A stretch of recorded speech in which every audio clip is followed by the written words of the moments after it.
Welcome, ladies and gentlemen, to Season 5 of Sports Talk in the Burgh. I'm Logan Carney, here with the great Ian Kist and Greg Sutton, who is filling in for Matt Simkovic today. But enough introduction, because it's been a crazy week in Pittsburgh sports, absolutely crazy. So we got a big show planned. Let's just jump right in it. Now, according to players and coaches on the Steelers, they've already clinched a date with the Patriots in Foxborough. But don't tell that to the Jaguars, however, as they soundly defeated the Steelers 45-42. Guys, what are your thoughts from perhaps one of the worst playoff losses in the Mike Tomlin era? Everybody's freaking out about the offense. It's the defense. When you put up 42 points as an offense, it's kind of hard to blame it on the offensive coordinator. Of course, he can't really control the interceptions and turnovers on field, but whenever the opposing team puts up 21 points in the first quarter without a hesitation, that's whenever you got to look at the defensive side of the ball, because they didn't have any turnovers in the first quarter, and the defense just struggled throughout the entire game. Look, I get the play calling on both sides of the balls was very, very questionable. All right, how you don't run on 4th and 1 right up the middle and you pitch it? Who pitches on 4th and 1? First of all, when you're 21, instead, why not just take the points? You have a 6-4. You don't onside kick it when there's 2 minutes left and you have all your time and you have 2 timeouts. Pin them down deep because they would have got the ball back better than what they would have. Yeah, but they would have again, kicked the field goal. That's not looking back on Todd Haley though, on the special teams issue. That's No, a special teams coordinator. the whole play. So once again, but the thing is, we're talking about Todd Haley though. So if you think about it, Todd Haley. We're gonna get to Todd Haley. We'll get to Todd Haley. We're talking about the Steelers lost. The Steelers right now. lost. Anyhow, but still, overall, it wasn't a great performance, even though they did put up 42 points up against the Jaguars 45. I mean, the defense let Fournette run, and the Jaguars go right up the middle, right down. They set the tone early, and after that, they went up 7-0. I'm scared. When they were driving early, the score was still 0-0. I'm like, this is going to be scary. I think they have us already. They knew Steelers were overconfident. People were complaining that the Jaguars were too, cocky after the game. No, they have all the right to beat. We want Mike Mitchell. Mike Mitchell opened his mouth, got what he deserves. Like they beat us 30-9 and 45-42. They deserve the way they did after that game. Mitchell absolutely opened the door for that insult. It was absolutely. He waited outside the locker room. You just can't do that. They completely overlooked them. It's been their problem the whole year. It's been their problem under a lot. It's why they lost to him before, and hopefully, we get into next year, next season. One of the Jaguars this ends up getting fixed. Predicted a 45-42, which is incredible. On incident, yeah, it was crazy. Now that we've had some time to calm down, kind of, what are some changes that need to be made in this team and organization heading into the offseason? Is it time to get rid of some coaches, as we kind of have some breaking news that we're going to get to? We're going to segue into that coach in a few seconds here. Guys, what do you guys think? Well, I don't think – they've already made one, and we'll get into that in a little bit. But I don't think they needed any major changes. They don't need major changes, especially not so much on the offensive side of the ball. You got 3 years left of Ben Roethlisberger, which we'll get to that later too. Maybe, which we will get into more later. He wants 3 more years. Maybe, rumored. And you're going to bring in, you might change up the offense? How do you do that? It just doesn't make sense to get a whole new scheme, whole new coach, whole new offense with 3 years left. And then the defense has just been horrible. How is Joey Porter? How do you make no changes on defense? That's the thing. Changes at all, Greg. For the Steelers, they were tied for 29th with the Minnesota Vikings, and that's just absolutely an epitome of Pittsburgh Steelers You wouldn't have defensive guessed football. for a 13-3 From going team. from the steel curtain in 1975 and absolutely destroying it, like after Troy Polamalu and like Ryan Clark left, that's when it ended. Like that's what everybody says, but it's true. After that era ended, there was no chance for the Pittsburgh defense. But Joey Porter was also part of Super Bowl winning teams in the Steelers. Yeah. Smash mouth defensive stuff football, and he can't get Tomlin he let can't us coach know. that, Yeah. and that is a problem. How many Absolutely. first and second round picks are we going to have to watch come to Pittsburgh and not perform? Especially Dupree, the where you at? linebacker position. Bud Dupree has a lot of talent. We saw in his first year when he had, I believe, six sacks in the limited amount of time, or 4 sacks in the limited amount of time that he had. They have a lot of talent with him and J.J. Watt, and the defense just totally underperformed this year. Absolutely. Especially towards the end. And especially after that disappointing loss. After the Steelers' 45-42 loss, as I just said, to the Jacksonville Jaguars, this past Sunday, the Steelers decided to release offensive coordinator Todd Haley. Was this a good move for the Steelers organization or not? If not, what should they have done instead? Got rid of Keith Butler, That's- or made some sort of defensive move like Joey Porter. We were Haley talking put up before the show. 42 Exactly. points. Yeah, Haley put up 42 points. I don't get it. And the defensive side of the ball let up 45. Like you can't blame this on Todd Haley. He did an exceptional job of putting points on the board with his offense. I looked at some stats on Twitter. I forget who it was that I saw them from, but before this year's with Bruce Arians and Ken Wisenhunt, the Steelers have exactly 1 year where they put up more than 400 points in a single season, total points. Under Todd Haley, 3 years in his 6 years that they put up more than 400 points. One of the years they put up 399 points. And on average, they had over 30 sacks allowed with the other two offensive coordinators before Haley. Past 2 years, 21 sacks last year, 24 sacks allowed this year. Haley did his job well. Yes, his play calling is questionable. I'm not going to Everybody deny. makes mistakes. I'm not going Everybody to deny. makes You run the ball up the middle on 4th and 1. You do. You don't need to be You creative have a on 4th and 1. 6'4" sized And quarterback I would too. also But it like should to not say- have cost have him him his lay job. I would down. like also to bring up the success with Todd Haley by saying that Ben Roethlisberger was ranked 5th in the league this year with 4,251 yards in passing. Rushing yards, Le'Veon Bell was ranked 3 with 1,291 yards. And Antonio Brown led the league with 1,533 receiving yards. You can't say Todd Haley didn't do his job with the 3 killer bees being in the top 5 in every category that they can possibly be in. And just to close it out, it's just absolutely ridiculous that Mike Tomlin told all the defensive coaches today, rumored, that they still have their jobs. But we're going to move on to what might have been the only good sporting news, and hopefully one that doesn't give us too heated over here, coming out of this weekend. Ben Roethlisberger announced that he is returning for next season. There are also additional rumors that he also denied that he plans on playing 3 more years, and he told some of his players that. Guys, how important is Ben's announcement that he will be back next season and possibly 2 more after that? This is very exciting considering the firing of offensive coordinator Todd Haley. He knows what he has to do. He's been in the league long enough. He has 2 Super Bowls under his belt.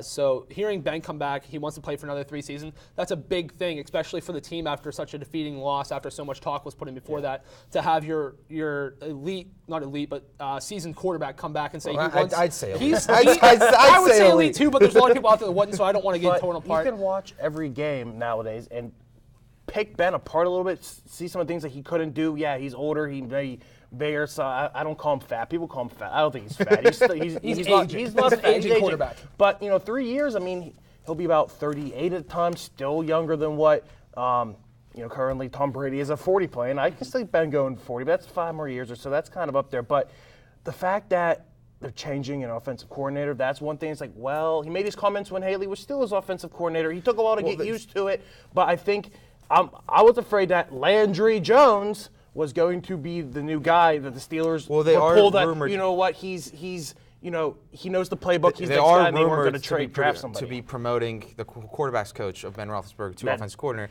which does help, that does happens, make a lot of that's sense. key. It's the guy that Ben is comfortable.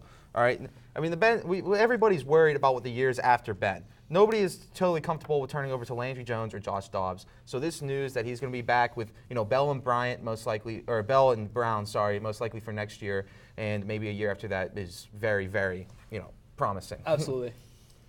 One of the only Steelers that have a good game on Sunday was Le'Veon Bell. Now Bell was franchise tagged this year, but threatened to sit out next year, even retire if given the tag again. Well, guys, is it finally time to pay the man what he wants, or do you call his bluff and franchise tag him again. If you try to franchise tag this man once again, he already sat out the Steelers training camp because he was franchise tagged and he wanted his money. If you franchise tag him again and he retires, he's going to pull Brett Favre. Another team's going to pick him up in a snap of a finger. He put up an amazing amount of numbers this year. I think he was third receiving this year, above Martavis Bryant and just below the rookie Juju Smith-Schuster. Had an amazing season. But if you franchise tag him and take the chance of losing such an amazing running back that has so much time in the backfield and being able to hit any hole he wants, you're going to lose him. It's simple as that. I disagree 100% completely. If I'm Steelers ownership, I call his bluff. Because I don't think he wants to actually sit out a year. He's not retiring. Aaron Donald did the same thing last year. Aaron Donald's best defense player in the league, all right? Arguably the best. When J.J. Watt's healthy, he might be better. But Aaron Donald's one of the best defense players in the league. Sat out 2 games, played the rest of the year, never got a contract. All right? Le'Veon Bell is not going to turn down $14.5 million when he sees it. He's not going to do that. The man's asking for $16 million rumored up in that range. He's asking for wide receiver and running back money, and you still got to pay Ben for 2 more years. You got contract extensions on the defense side of the ball. You got to make those guys, pay more. The offensive line, they're locking up. They don't have enough money to do it right now. Franchise to tag him, call the bluff, and he will play. He wants to get paid for receiver and running back. I don't think his receiving numbers are good enough to give him both. No, absolutely not. But the thing is, if you don't take him and he does retire, another team is going to jump on him. But he's not going to retire. I say call the bluff. Yeah, he's not going to retire. Don't go anywhere, though, because the Steelers weren't the only Pittsburgh organization breaking fans' hearts this past weekend. That's right. We have a whole section of Pirate Talk coming up. Stay tuned.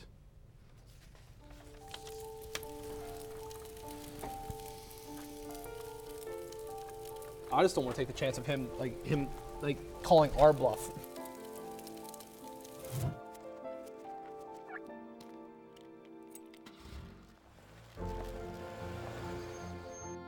Did you know parking over tall, dry grass can spark a wildfire? Only you can prevent wildfires.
Adventure can be found anywhere, but the best place to start is in the forest. I spy something beginning with S. Snow? No. Snow-covered trees. Nothing to do with snow. Head outside to discover incredible animals and beautiful plants that come together to create an unforgettable adventure. Wow. So grab your loved ones Don't even. and explore a world of possibilities. Come on, this way. Visit discovertheforest.org to find the closest forest or park to you. Welcome back to Sports Talk in the Burgh. Now, within the past couple of days, the Pirates organization made a couple of semi-controversial trade moves, one of which was the face of the franchise, Andrew McCutchen, being sent to the San Francisco Giants. If you were Neil Huntington, would you have done this to the franchise and the city? Well, this is a very, very difficult question that you asked. The realist in me, the person that is a fan of baseball and trying to break it down, yes, you should have traded McCutchen. But the fan in me, no. Because first of all, you shouldn't have made this trade. You should not have made this. I mean, you look at it now, Cal Crick, Brian Reynolds, a 22 single-A outfielder, a 25-year-old relief pitcher, and $500,000 in international money. And what the graphic doesn't show is that we actually sent the Giants $2.3 million additional along with Andrew McCutchen. So I would not have done this trade because there's no clear sight in this franchise. These Not guys at all. do not. They did not doing a full rebuild, and they never were fully committed to winning. And the thing is with that also, we keep asking for prospects. We keep telling, like, the fans keep hearing about all these prospects we have in the minors we never and in let 'em- AAA. we never keep They 'em. never come up to the majors. Because we the trade 'em farm away. system is absolutely trash. We use them as trading blocks that never work out. Like, every time I hear about his prospect, I'm like, oh, that's kind of exciting. And then 2 or 3 years down the road, they say, oh, he's coming up. I'm like, who's this guy? Like, oh, he's a top prospect in 2012. Well, That's I awesome. disagree. They don't trade away their prospects because they didn't trade away Meadows, they didn't trade Glasnow, they didn't trade away Polanco, they didn't trade Talon, they didn't trade Cole, they didn't trade McCutchen, they didn't trade Marte, they didn't trade Josh Harrison, they didn't trade all these top prospects. All right, the guys that they've had. They haven't traded one of their top 5 prospects ever. And that's the problem because when they're winning, they're not committed. When they're rebuilding, they're not committed. Neil Huntington has the worst commitment issues in the entire country, and that's the problem with this team. But moving on, the first Pirate traded this weekend wasn't McCutchen. However, Garrett Cole was sent to Houston for a return of 4 players. Guys, what's your initial reaction to this trade? Players that we can actually use, I think, a little bit. The Musgrove, I think, he's maybe a 3rd guy, definitely a 4th or 5th guy. I mean, he's no Cole. We weren't going to get, but again, they don't think they need to win with Cole. Again, it's a business. Same with Kutch. It's a business, and if Nutting and Coonley and Huntington don't think they're necessary. I mean, they don't want to pay him. That shocker that he was traded. Nutting doesn't want to pay somebody. So I mean, it's a business. At the end of the day, we can't do anything about it. But he threatened to want big money. In free agency, and obviously Nutting that doesn't even comprehend with Nutting. But I mean, at the end of the day, like I said, it's a business. I look at the trades, and my initial thought is, and this goes back to the McCutchen trade. Not a single one of these people I think is worth, because you would have got a compensation draft pick too, and I can't see any of these guys better than what they would have drafted. They have 2 of those guys were ranked in the top 100, both only once. Neither one of them was ever ranked in the top 50. But do you know who I am excited about through this trade? Colin Moran. We have a solid, in-place third baseman now, other than David Freese. And I'm excited about it because last year he only had 12 plate appearances, but he did bat .364, which is a great look for the Pirates considering in such a limited amount of hitting, he had a great success. Well, one of the positives that has come out of the Pirates this week was the contract extension of closing pitcher Felipe Rivero. Gentlemen, what impact does this have on the team this season? Was it a crucial signing? Will he even be here the whole season, or is he trade bait? Well, they're not going to trade him this season. He's probably not going to see any of the contract. I'm not going to deny that. But I don't feel comfortable breaking down this extension. I'm going to break down the reason why they did this extension. All right, they did this extension the same day, 20 minutes after the Major McCutchen did. I saw a great quote out there that their Pirates are trying to stop an avalanche with a snow shovel. All right, they thought, hey, we traded Andrew McCutchen, he's faced the franchise, but it's okay. We'll sign Felipe Rivera for pennies and nickels, and we'll ship him off in 4 years. He never gets to see the end of the contract. It's just insulting, I think, to the fan base and the way that they talk about all this. And there's still no clear direction. You signed a reliever for 6 years. Congratulations. He's not going to be here 6 years. He played down. He was bad down the stretch this year. He was. All right? It just doesn't make sense to me. It's insulting to the fan base, and they need to pick a direction. You see, I kind of defend Huntington and to say that, his hands are tied, but this makes me think, what were you thinking, Neil? What were you thinking? Come on. No, see, but the thing is with this also, he adds a little bit more experience to the bullpen that we have. Considering we just got a couple of pitchers in, he's going to add the Pirates tradition in there, even though the tradition is a losing tradition. I just don't think he's a leader. To me, he's out there. I'm not saying he's a leader. He's just having experience in the bullpen. It helps a little bit. If a young guy comes up to him and goes, "Hey, Felipe, help me," get this, and he's not going to do it. So after all the moves that the Pittsburgh Pirates made in this offseason, is this the direction they should be going in? Also, after all these moves, Josh Harrison came out and said that he wants to get out of Pittsburgh if they're not going to contend. Are the Buccos going, what are they going to do? What's the direction they have to go in now? Commit to rebuilding, I guess. Commit to it, and I'll accept it. But other than that, you don't want to win, and that's shameful Nutting. And, the Yankees were rebuilding last year. Look what they did. That's amazing. And they're still rebuilding. They just picked up. But they're also the Yankees, and they have money. They're also the Yankees. But, I mean, Like, they have to commit, and they have never committed about anything in franchise history other than winning a couple World Series back in the 70s. I want to get, I want to get, if we can get a close up on Neil Huntington's hand to see if he has a wedding ring on there, because he has serious commitment issues with what he needs to do. You need to pick a direction, all right? No, you cannot.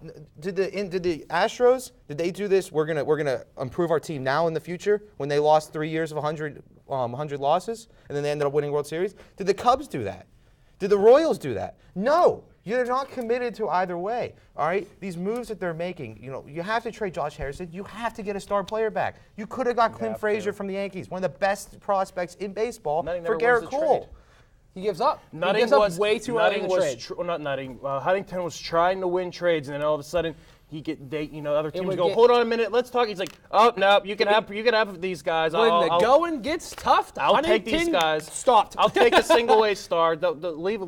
Leave Frazier there. I don't want him. Yeah, if you give me a couple of nickels and pennies, we can just go ahead and see what happens from there on out. Sign it. I tell you, if the World Series was decided on the teams with the most years of control, the Pirates would have won the past 5 World Series. We'll talk more about this in the break while we're on break. But when we come back, we're going to move to Robert Morris Athletics in seasons such as men's and women's hockey and basketball teams, and how the teams are doing this year, and if they are ahead of the preseason predictions. So, I just moved in with this family, and it's embarrassing.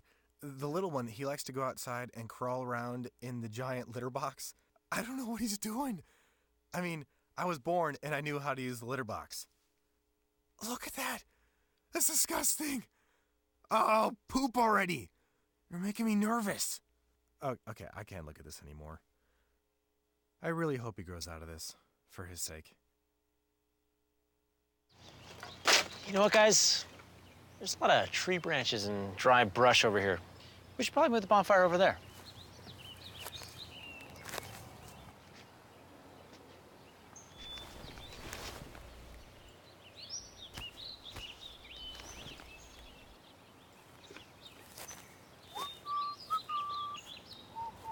I'm guessing Smokey liked that idea.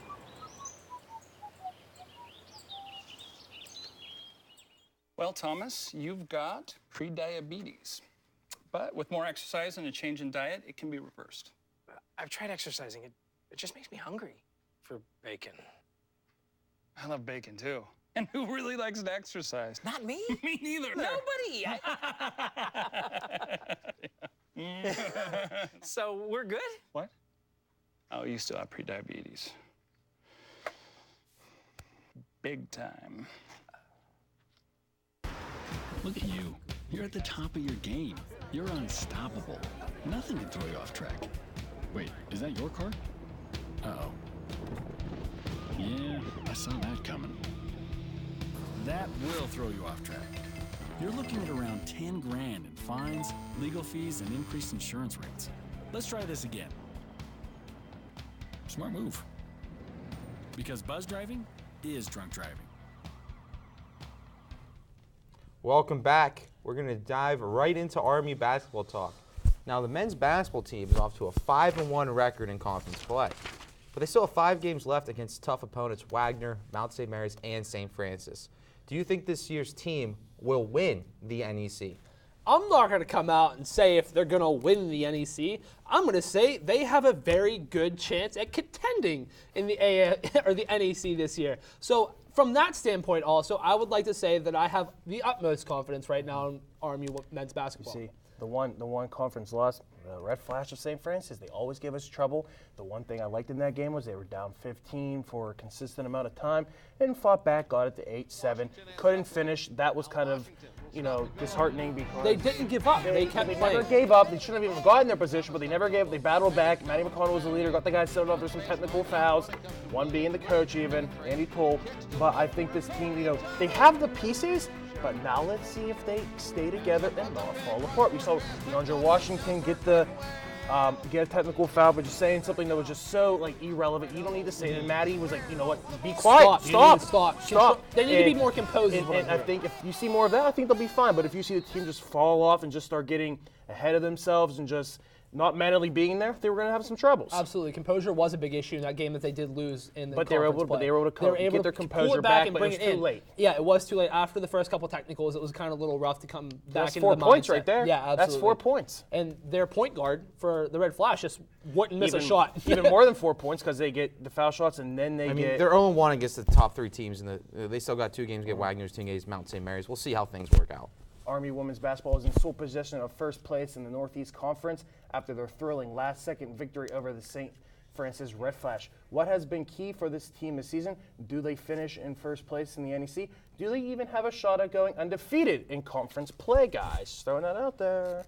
You know what, you're throwing it out there. I'm going to take the bait. Why not? Why can't they go undefeated? They're the best team in the NEC. They're clearly the best team in the NEC. They won it last year, and they'll win it again this year. All right? I have my utmost confidence in this team. I think they're unbeatable. I mean, you watch these highlights, from the other day, with a buzzer beater, phenomenal. They're playing phenomenal. And they were down right 9 in that They are fourth one quarter. of the top defenses in the country right now. It's amazing their defense. The game before this one, the Red Flash put up around 100 points in the game. For RMU to hold them to 60 and then be able to win it in a last-second buzzer beater, that's a great thing for RMU women's basketball right now. And Kovac on St. Francis had 42 points out of the 62. She just puts up shots. You can't really defend that.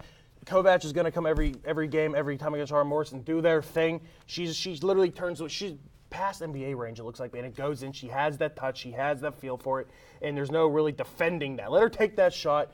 She makes it. There's no defending it, and I think the Colonials, again, when they play the Red Flash, they usually split, and RMU usually loses the first one, like last year. But I think this team's different. I think every game, a different player steps up, and I'm excited to see how this goes. I had really high hope going on this team, and I think they're delivering expectations. And I'm honestly going to come out and say it. I would not be shocked if they win the rest of the NEC that's why I games. asked them. I would not be shocked. And it's an amazing thing to see also the freshmen being able to step in and help carry the load of the basketball team right now, on both teams really, considering the way that RMU battled back against the Red Flash, the men's team, and then the women's team was able to come back and beat the buzzer and win the game. So now we're going to jump from the court to the ice. The men's hockey team currently sits at 9-12-1 overall in the season, but sit at 8 wins and 7 losses and 1 loss in overtime in conference play. Is the team exceeding expectations, or are they where we're supposed to be? Well, the second one there, Greg. I don't even say the second one. I think they're below expectations. Everybody I think they're definitely below I thought it expectations. was too good to be true. Players were excited in class. I've had a few with them. They're going to be a fun year, exciting year. A lot of on Pittsburgh Talk Radio when they do the RMU segments, they're like, this is a year that they can even maybe win the NCAA tournament. Maybe a little too far there, but definitely they should get to the tournament. A lot of people thought, and here we are. I mean, I gave them 40% chance of winning. I picked the exact number, but they're playing better this weekend. It's huge. They need to stop. They need to get some sweeps. You get a few sweeps here in the next couple of weeks. I think we get beat the teams you're supposed to. That's also key where they've been struggling with.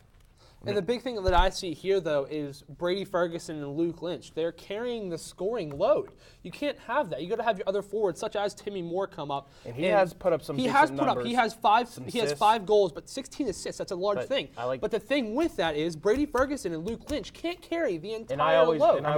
They've been struggling against the teams that they should beat. What about the teams that the tough opponents that we've seen Robert Morris beat before? We've seen them beat Ohio State. We've seen them beat Penn State. I don't think they have a single ranked win this year. All right, they lost. They were close against Providence. And the thing was with the Three Rivers Classic, the 3 or 4 classic wins that they have came against ranked opponents. In that game, and when they stepped up against Providence, they just couldn't carry it. That Providence game was there for them to win. Absolutely, it was there for them to win. Now, RMU's women's hockey is on a 3-game losing skid and has fallen to 10th in the national rankings. But what do they have to do to get this season right back on the right track? Calm down, chill. You're fine.